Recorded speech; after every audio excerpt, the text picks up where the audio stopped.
This open video letter is addressed to the deans and professors who continue to teach the use of mercury amalgam to dental students.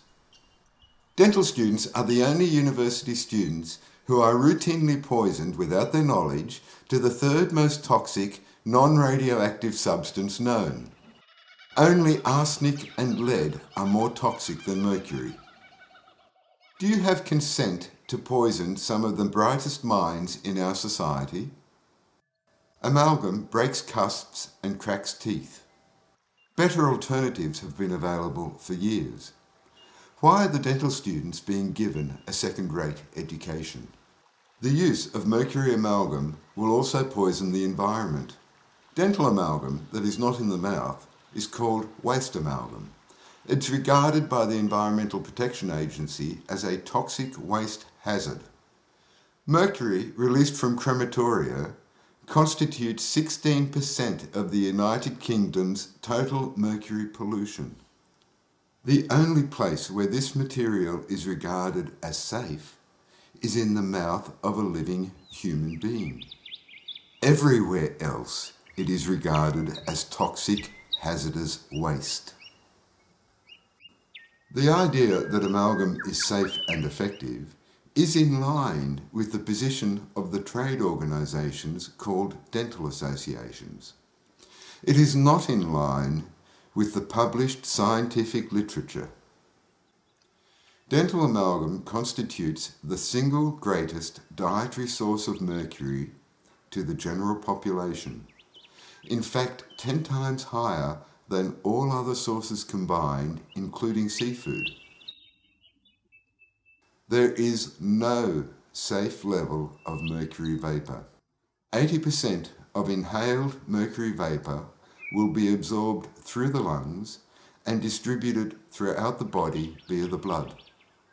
Why are you teaching dental students to poison their patients without knowledge or consent, when it is now well known that removing amalgam will lower the patient's body burden of mercury?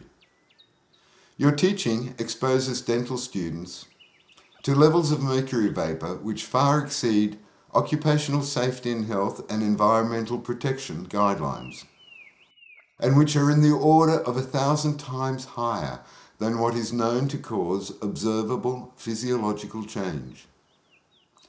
Thus, the dental students who are exposed to mercury vapour in your teaching hospitals will have a much higher body burden of mercury than the rest of the population.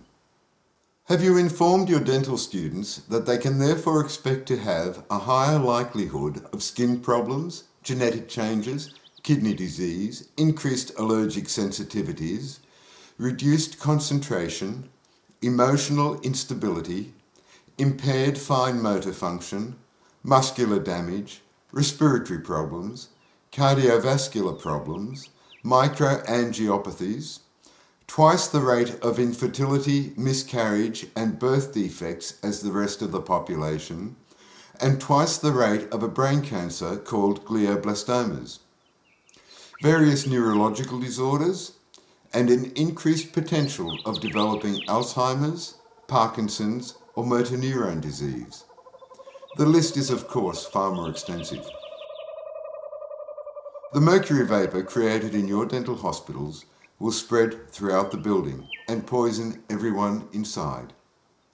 Neither the cleaners or office personnel or the deans and professors are immune to this danger. Do you have consent from any of these people to poison them? Dentists in California must warn their patients that they are about to be poisoned by displaying the following sign. Governments around the world are stating the danger of mercury from amalgam. Amalgam must be considered to be an unsuitable material for dental restoration. The safety margin that it was thought existed with respect to mercury exposure from amalgam has been erased. Given the evidence, the continued use of mercury dental amalgam fillings is indefensible. The only solution to this disaster is for you, the deans and professors of dentistry, to immediately stop teaching dental students to use mercury amalgam. It is the only moral, ethical and professional thing to do.